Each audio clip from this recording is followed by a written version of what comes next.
Hi, I'm Micah Halpern. Thank you for joining me today as I do some thinking out loud. Our first segment is called Background Briefing.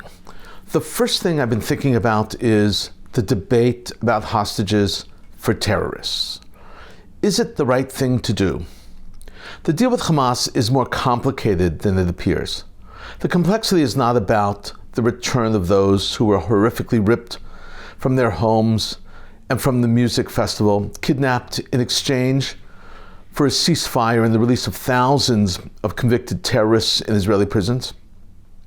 If it were only that simple.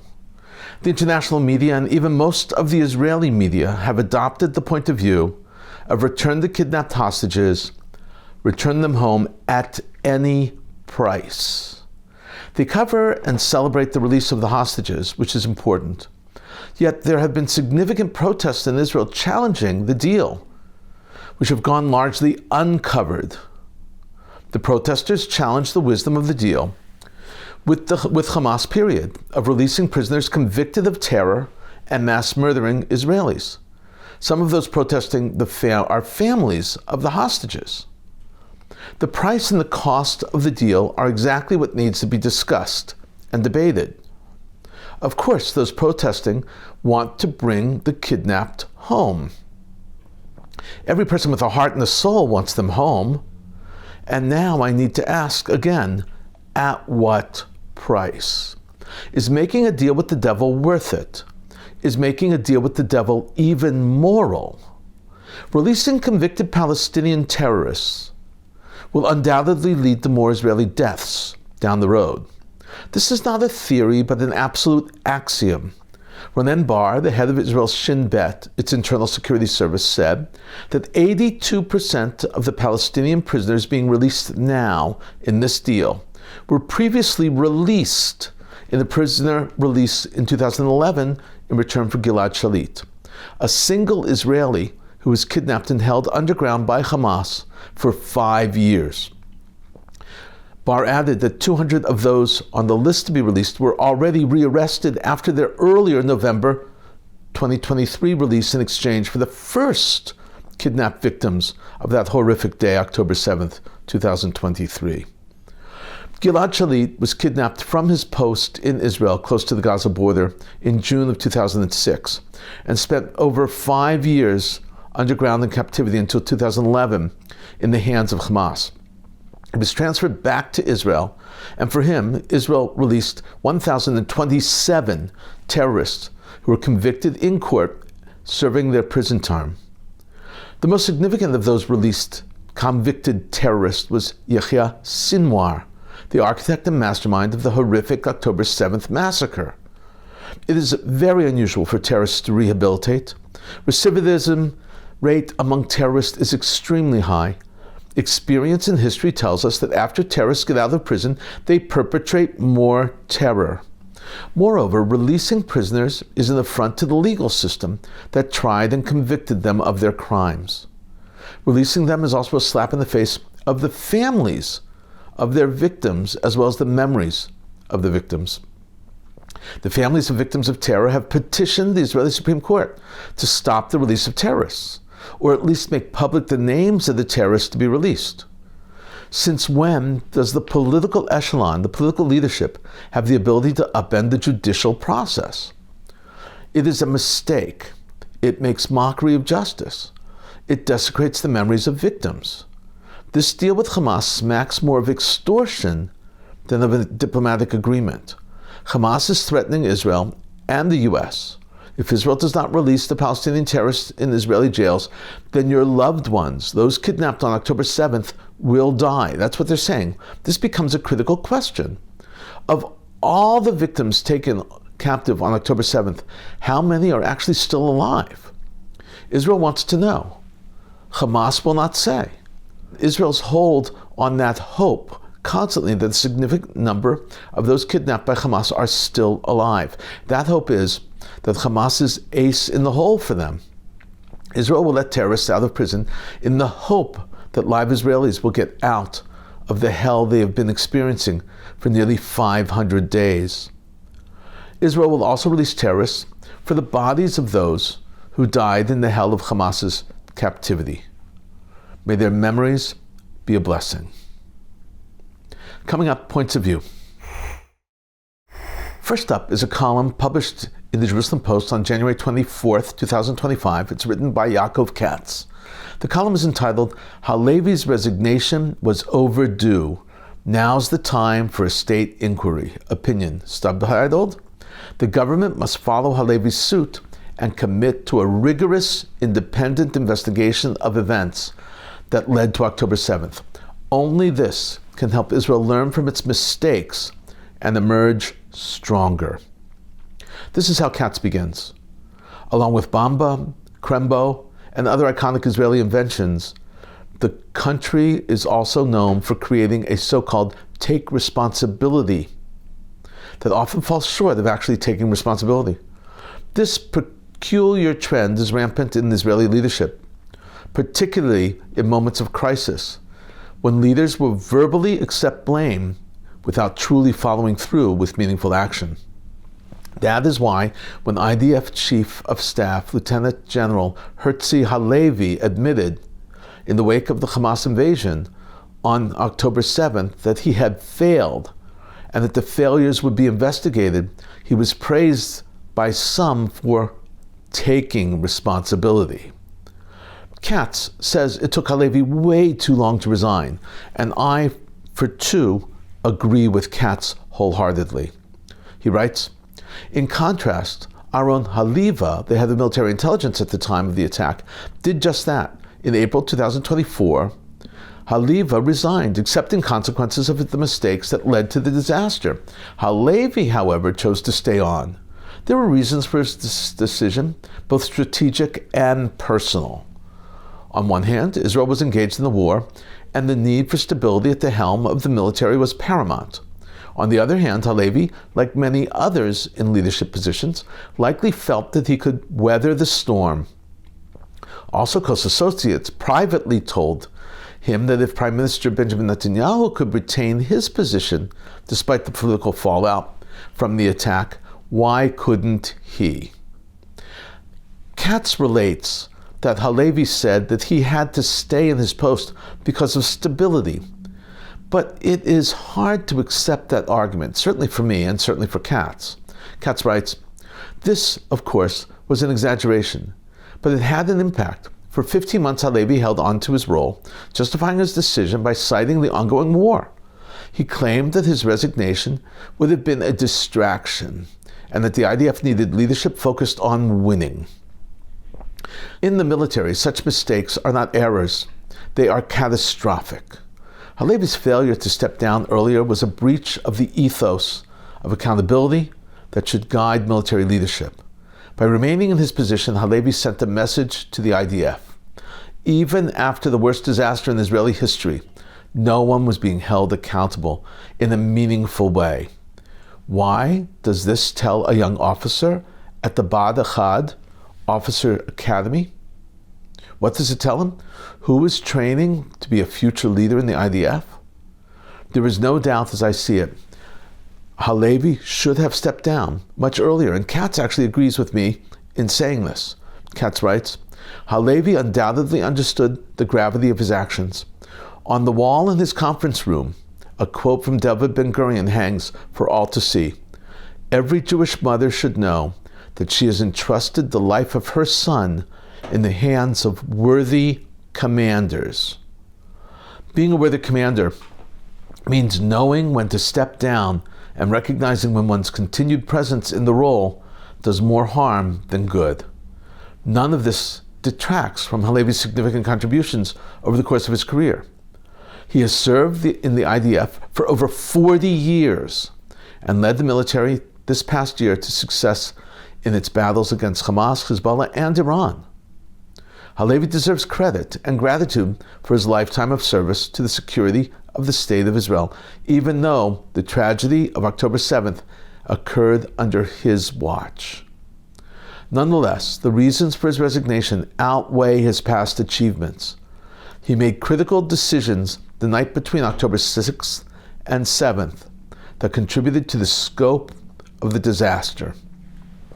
Halevi's resignation is an important step in the right direction, But it is now up to the government to follow suit and commit a rigorous, independent investigation of the events that led to October 7th.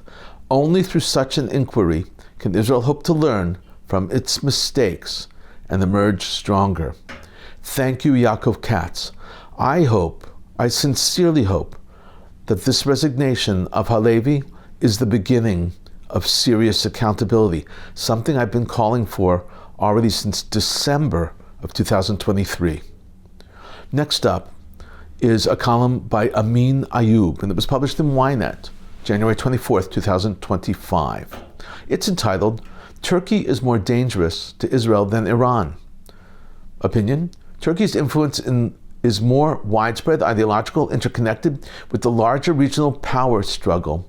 Its ambitions, support for Islamic groups like Muslim Brotherhood threatens to destabilize the Middle East order. This is how Ayub begins. In recent years, the Middle East has witnessed shifting geopolitical alliances with Turkey emerging as a major force in the region. While Iran has long been considered Israel's most dangerous adversary due to its nuclear ambitions, military support for proxy groups and anti-Israel rhetoric, a closer examination reveals that Turkey poses an even greater threat to Israel's security.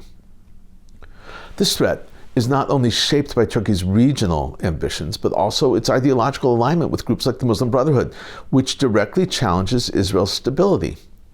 Ayub now explains Turkish President Erdogan and the Muslim Brotherhood and shows this is a real challenge to the stability in the region.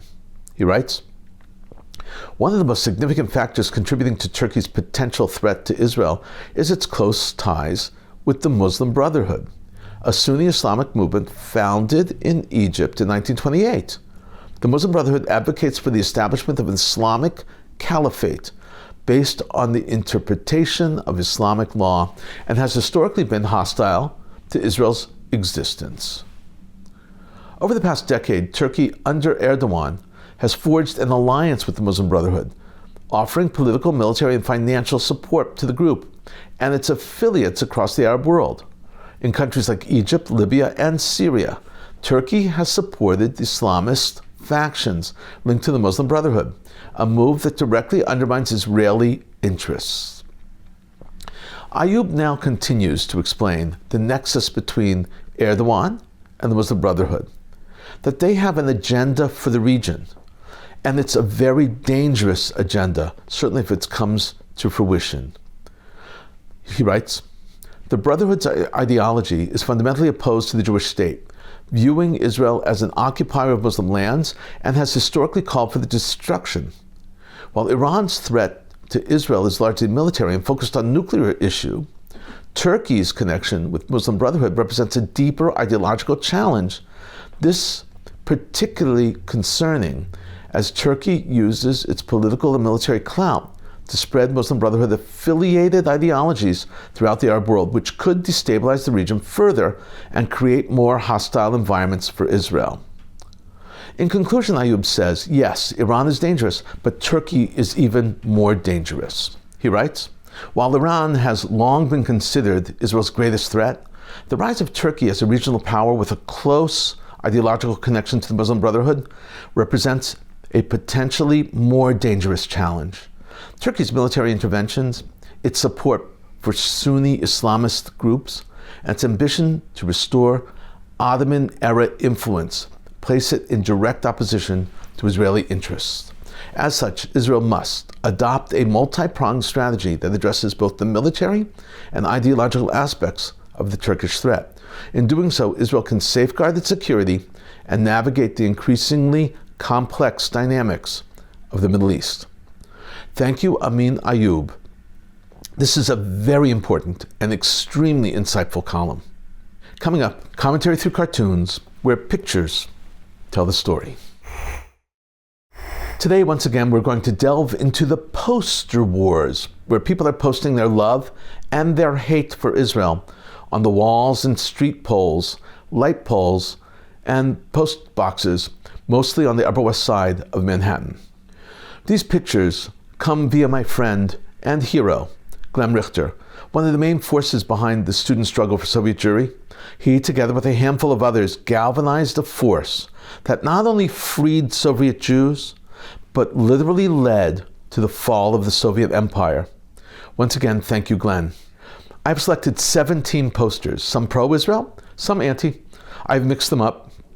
There are many more pro-Israel posters, but there are also many people ripping them down and defacing them. This first poster is an original.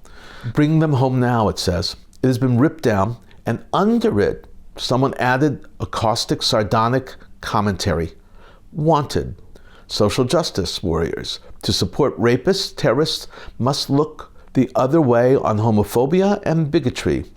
Must be willing to commit anti-Semitic hate crimes. Apply within. Next up is a sign saying, not to be afraid in Hebrew, and then in English, stand up, speak out, be heard, visibly Jewish. The poster is produced by the Hatikva Sticker Collective. This next poster is very biting. It's a broken piggy bank, and the caption reads, End Western Complicity in Zionism. It's produced by an organization, an anti-Israel organization, named shutitdownforpalestine.org. This next poster is a second-generation poster. It gives the name Ohad Yahalomi and some biographical details. And it adds, what if it was your dad? ? It's very hard to peel down these posters. So instead, someone defaces them in writing F Israel on top of it. This poster, during Hanukkah, there was a slew of Hanukkah-related posters. This one reads, All I want is the hostages home for Hanukkah. This next set is heartwarming because they are now home with their family and friends. First is a beautiful etching of Leary, and it is partnered with this poem. Leary, whose name means musical, you will sing again. Hang on, songbird. You will be free. The poster was produced by Jewish Poems. Next is a poster on top of kidnapped signs. It reads, We are watching, funding, enabling genocide. Our silence is complicity. Next is a beautiful picture of Romy, who just returned home. The poster reads, Bring Romy home. It is produced by Bring Them Home. Thankfully, their prayers came true. Some posters are very sad. This one is a death announcement for American-Israeli soldier Omar Nutra, whose body, like so many others, has yet to be returned to Israel and their family. This poster is also sad. The doves are black on the background of white. The Hebrew reads Am Yisrael Chai. That is, despite it all, there is still hope. This next poster depicts Hamas kidnapping a mother and her babies. It's a powerful image. Another poster is simply profound. Very simple. It reads, Just stand with Israel with the Star of David as the A in Israel. The pole has been filled and cleaned off because it was so dirty with posters. This poster is a battle. The original poster read, Zionism is not Judaism. Someone scratched out not and added 3,000 years. Now a poster is tongue-in-cheek with a critique of Hamas. It reads, 500 kilometers of military tunnels, no bomb shelters for civilians. This next poster again, critique. Own your hypocrisy, it says. At least have the decency to admit that when you are calling for Israel to cease fire, you are asking them to allow for future Israeli deaths. And finally, there's a powerful sketch of the Bibas family saying, Bring them home. In a moment, more of my own perspective and a few predictions. Reuters reported that Ukrainian drones hit Russian oil refinery in the city of Ryazan, causing a fire that damaged equipment at one of Russia's biggest refineries. The sources said oil storage at the refinery had been set ablaze. Among damaged equipment were a railway, loading rack, and a hydrotreater used to remove impurities from refined products. Reuters was not immediately able to reach Rosneft, Russia's large state oil company which owns the refinery. French Foreign Minister Jean-Noël Barrot told reporters that an international assistance mission for Gaza Strip should be considered once Israeli troops withdraw as part of the second phase of the ceasefire accord. The three-phase ceasefire agreement between Israel and Hamas is set to stop a 15-month-old war that has decimated the Gaza Strip. U.S. President Donald Trump will appoint Washington's Middle East envoy, Steve Witkoff, as envoy for Iran, putting him in charge of diplomacy with the Islamic Republic of Iran. An Israeli source said, this suggests that Trump is interested in testing the diplomatic level in his relations with Tehran before applying military pressure on it. Witkoff is the lead U.S. envoy in negotiations on the ceasefire agreement with Hamas in Gaza. President Donald Trump's White House has instructed the U.S. military to release a hold imposed by the previous Biden administration on supplying 2,000-pound bombs to Israel. The White House contacted the Israeli Prime Minister's office with the announcement. The move was widely expected. Biden put a hold on the delivery of those bombs due to concern over the impact it would have in Israel's war with Hamas in Gaza. Prime Minister Benjamin Netanyahu released a video message thanking U.S. President Donald Trump for releasing an arms shipment that had been frozen by the previous administration. Thank you, President Trump, for keeping your promise to give Israel the tools it needs to defend itself, to confront our common enemies, and to secure a future of peace and prosperity, the message said. This peace is extremely important. Palestinian Authority President Mahmoud Abbas called to congratulate a recently released Palestinian terrorist whose name is Yasser Abu Bakr. Bakr was released from an Israeli prison as part of the ceasefire and hostage release deal. He was responsible for the 2002 attack in Netanya, in which an Israeli citizen and a 9-month-old baby were murdered.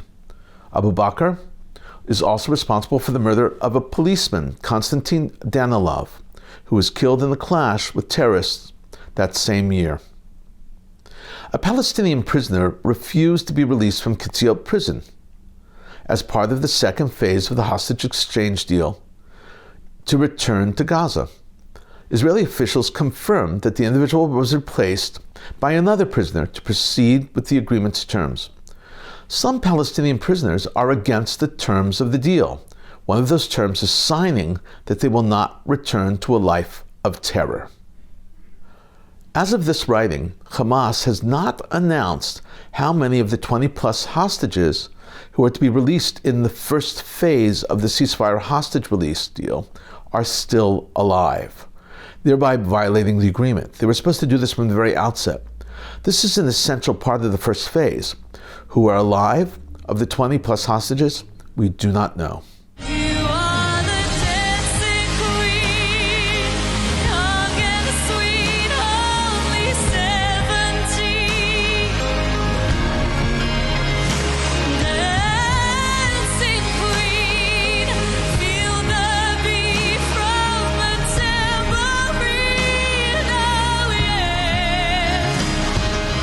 On a brighter note, Yuval Raphael will represent Israel at the Eurovision Song Contest in 2025 in Basel, Switzerland, after winning the national competition, The Next Star, Kochava Ba. We and she have yet to be told which song she will perform.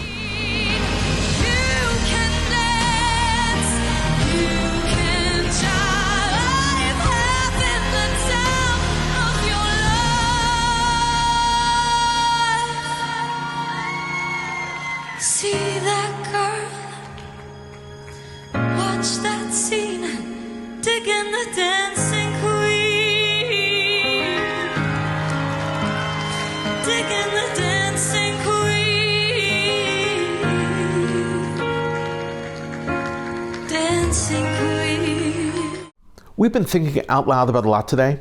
Now that you know what I've been thinking, let me know what you're thinking. Email me at Micah@jbstv.org. Tweet me at Micah Halpern.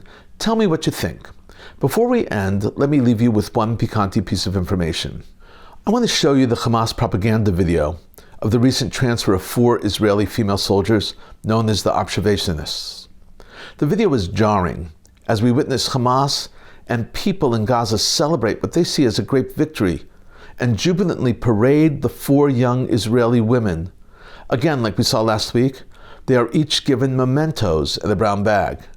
The young women dressed in faux IDF uniforms knew that Hamas was framing the event and using them as propaganda tools.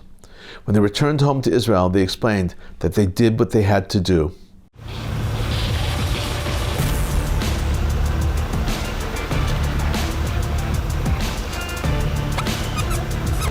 يوم 25/1/25.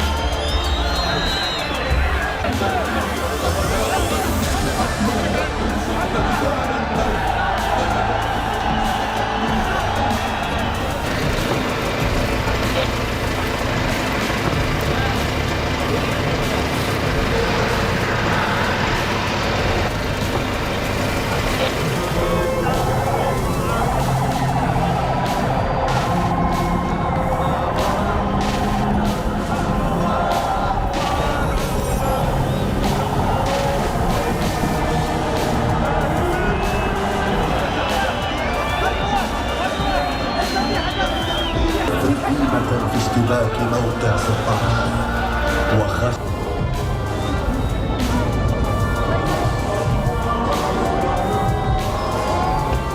شكرا لكتاب القسام على كل المعاملة الكويسة. شكرا للأكل والشرب والملابس. شكرا للشباب اللي كانوا يحفظوا علينا، وإن شاء الله يكون الكل يوم سعيد يوم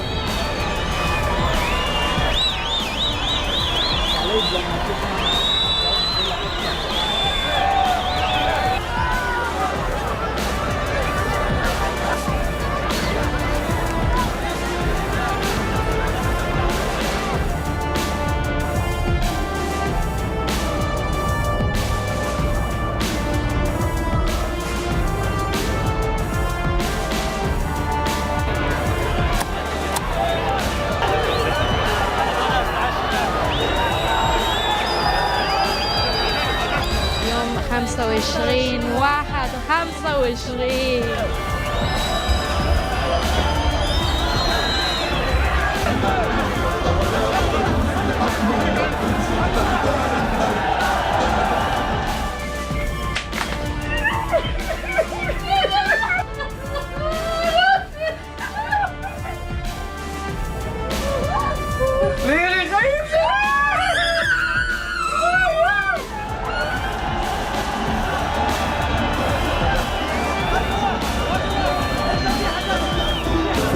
في اشتباك موقع سطح وخشب.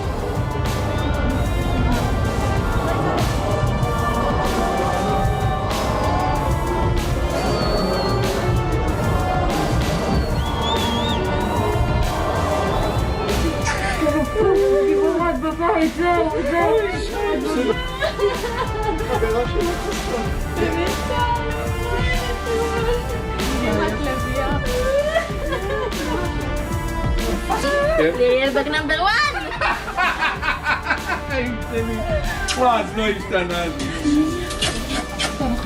One of Hamas's greatest strengths is their skill at tossing truth aside and manipulating their message, both internally and internationally. Thank you for thinking out loud with me, Micah Halpern. Let's think out loud again next week on JBS.